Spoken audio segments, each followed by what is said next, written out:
According to God, a gentleman is not who he thinks himself to be today, but he who has overcome his craving and has self-control.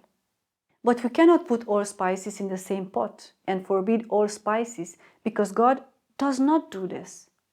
It is a very dangerous poison to our health, has been associated with various forms of toxicity such as obesity, metabolic disorders, Chinese restaurant syndrome, neurotoxic effects, and harmful effects on reproductive organs. Why should we satisfy our appetite when we can eat very healthy and we can have our conscience in peace with God? I personally season my food with greens such as parsley, dill, celery, garlic, oregano, basil, and other spices. It is with joy that I welcome you again to another encounter with God through His Word. On this occasion, we will talk very briefly about another topic and another food and culinary item that is also loved and used by a vast majority of people, whether Christians or non-Christians. It is about spices that are spicy and harmful. But before we read our key text, I would like to kneel down and ask the presence of the Lord to guide us in this presentation. Dear Heavenly Father, we are so thankful to you that we can be again in front of your holy presence. Please bless this word, bless us, help us to understand your word, and help us to fulfill it in our life. Thank you very much for your presence. In Jesus' name, Amen. Our text is found in Revelation chapter 3, verse 19. As many as I love, I rebuke and chasten. Be zealous, therefore, and repent. We know that the verse in Revelation is addressed to us as well, Seventh-day Adventists, and we believe and preach about God's love for us. And yet, somehow, we have difficulty fusioning the negative and the positive side of this verse. Spices nowadays are widespread and are loved, and often and abundantly used. And perhaps we too, without realizing how much harm they do to us, we use them. And sometimes we can't even imagine preparing a dish without them. But I would like to read a beautiful quotation from the book Counsels on Diet, page 243, paragraph 3, to see once again that God's restrictions are nothing but His protections for us, even though we sometimes feel injustice is done to us when God forbids certain items we love. It was in love that our Heavenly Father sent the light of health reform to guard against the evils that result from unrestrained indulgence of appetite. Now let us look together at some quotations on our subject. General Conference Bulletin. Of condiments such as spices, pepper, mustard, hot sauces, and the like, I need only say that in my opinion, all artificial appetizers are to be strictly avoided. General Conference Bulletin, 31 May 1909, page 233. Pepper is condemned by God, but so is mustard, which generally contains mustard seed, vinegar, sugar, salt, and this combination is harmful. We should avoid them not anyhow, but strictly. Second Testimony, page 383, paragraph 2. The blood-making organs cannot convert spices, mince pies, pickles, and diseased flesh meats into good blood. Let us nourish ourselves that we may have good blood, and so have health, that we may represent God rightly in character. But these spices, behold, they produce bad blood. Counsels on Diet, page 339, paragraph 1. Condiments so frequently used by those of the world are ruinous to the digestion. I believe that no one has ever planned to ruin his health, and therefore we must be careful and open in receiving God's counsel. Counsels on Diet, page 339, paragraph 4. Condiments and spices used in preparation of food for the table aid in digestion in the same way that tea, coffee, and liquor are supposed to help the laboring man perform his tasks. So these spices not only do not help our health, but they destroy our health. And therefore we commit sin against our body, which is the temple of the Holy Spirit. Let's see how the spices acts in our health.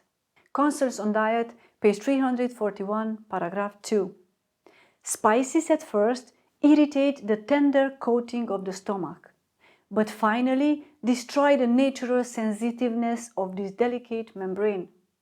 The blood becomes fevered, the animal propensities are aroused, while the moral and intellectual powers are weakened, and become servants to the baser passions. The mother should study to set a simple yet nutritious diet before her family. Have you ever thought on this? How important it is for the mother to prepare a simple but nutritious diet for her family and especially for her children? By the way, do you remember the effect of bicarbonate sodium and baking powder on the stomach? I have a presentation on this subject. You can check it. The effect is similar. Concerns on Diet, page 340, paragraph 3. You have perhaps seen a picture of the stomach of one who is addicted to strong drink. A similar condition is produced under the irritating influence of fiery spices.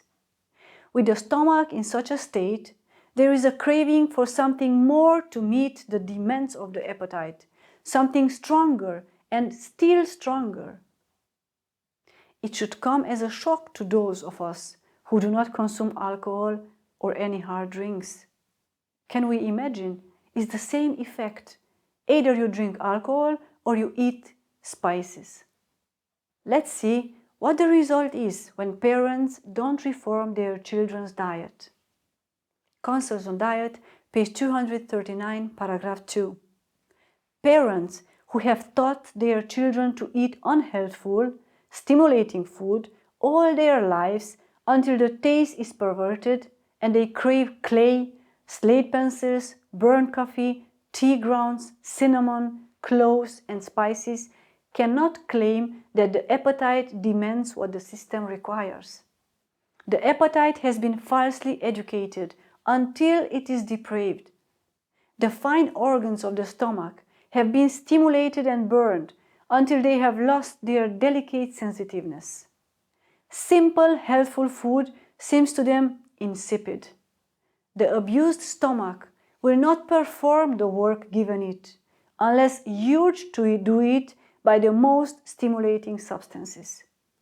If these children had been trained from their infancy to take only healthful food, prepared in the most simple manner, preserving its natural properties as much as possible, and avoiding flesh meats, grease, and all spices, the taste and appetite would be unimpaired. In its natural state, it might indicate in a great degree the food best adapted to the wants of the system.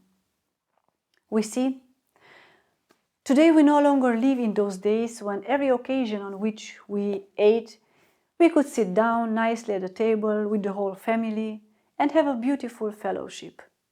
Today, many children are left to choose their own food, or they are given money and they buy whatever they want. And then, they not having the education of healthy eating, they choose their shopping according to their own appetite. Thus, they buy them unhealthy drinks, chips, and all sorts of spicy and fried items that also make them impatient, irritable, angry, and disobedient, and the list could go on. But our duty as Seventh-day Adventists, first and foremost, is that we reform our diet and then help those who don't know these inspired counsels as well. Counsels and Diet, page 71, paragraph 2. The great subject of reform is to be agitated, and the public mind is to be stirred. Temperance in all things is to be connected with the message to turn the people of God from their idolatry, their gluttony, and their extravagance in dress and other things. Observe that the conscience of the people of God must first be awakened, who have turned away from God by idolatry and covetousness, both in food and extravagance manifested in clothing. And then we will be able to go to the world and to preach to them. Otherwise, it is almost impossible. Letter 15, 1900, paragraph 6. Food seasoned with pepper, mustard, and fiery spices were taken into the stomach to create an appetite for liquor. Yet such victims of gourmandism and self-indulgence call themselves gentlemen. They are far from this. According to God, a gentleman is not who he thinks himself to be today, but he who has overcome his craving and has self-control. Sometimes it really seems that God puts too many restrictions on us.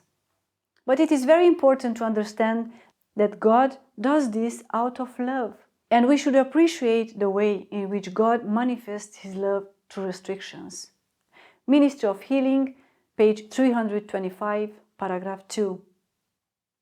In this fast age, the less exciting the food, the better. Condiments are injurious in their nature. Mustard, pepper, spices, pickles, and other things of a like character irritate the stomach and make the blood feverish and impure. The inflamed condition of the drunkard's stomach is often pictured as illustrating the effect of alcoholic liquors. A similarly inflamed condition is produced by the use of irritating condiments. Soon, ordinary food does not satisfy the appetite. The system feels a want, a craving for something more stimulating.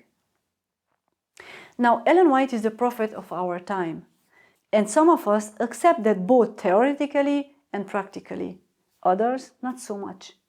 But we must believe that she spoke not only for her times, but more for our times, because about her times could not be said that is the fast era, but ours, yes. And as a conclusion, God forbids the use of certain spices such as pepper, mustard, hot peppers, cinnamon, cloves, and so on. But we cannot put all spices in the same pot and forbid all spices because God does not do this. Manuscript Releases, Volume 15, page 245, paragraph 4. In regard to our using spices, I plead not guilty. We have not had spice in our house for 10 years, except a little ginger, which we have always used to some extent. So, Sister White, she never used forbidden spices. And she says that for 10 years, she never had any kind of spices in her house, just a little bit of ginger. Matthew chapter 23, verse 23. Woe unto you, scribes and Pharisees, hypocrites! For ye pay tithe of mint and anise and cumin, and have omitted the weightier matters of the law, judgment, mercy, and faith.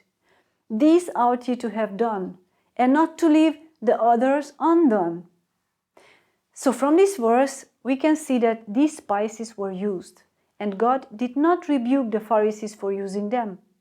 And on the other hand, the Pharisees were very careful about what they ate, to such an extent that they even went into extreme. But what I want to emphasize is that even in their times, these spices were consumed. The servant of God doesn't list all the healthy spices, but we can use our God-given judgment. And we can read in medicinal books or health shows where we can find out what properties certain spices have. But as for the hot spices that are forbidden by God, even if we have a different opinion about them, we must avoid them, and we must obey God in His advices not to consume them. Obviously, neither the Bible nor the spirit of prophecy tells us anything about the very much consumed and loved by us housewives, that poison, which is monosodium glutamate. It is a very dangerous poison to our health. In many countries, monosodium glutamate is known as Chinese salt. In addition to its effect as a flavor enhancer, monosodium glutamate has been associated with various forms of toxicity such as obesity, metabolic disorders, Chinese restaurant syndrome, neurotoxic effects, and harmful effects on reproductive organs. So in the products that we buy, we should read the ingredients, and if mononatrium glutamate or monosodium glutamate appears, we should give up those products. Let us use our God-given wisdom and choose our food with very great care, having always in our minds that our bodies are the temple of the Holy Spirit, and that we are not our own, and we cannot put into our bodies anything that is harmful, and our food should be prepared in a simple yet tasty way. I personally season my food with greens such as parsley, dill, celery, garlic, oregano, basil, and other spices.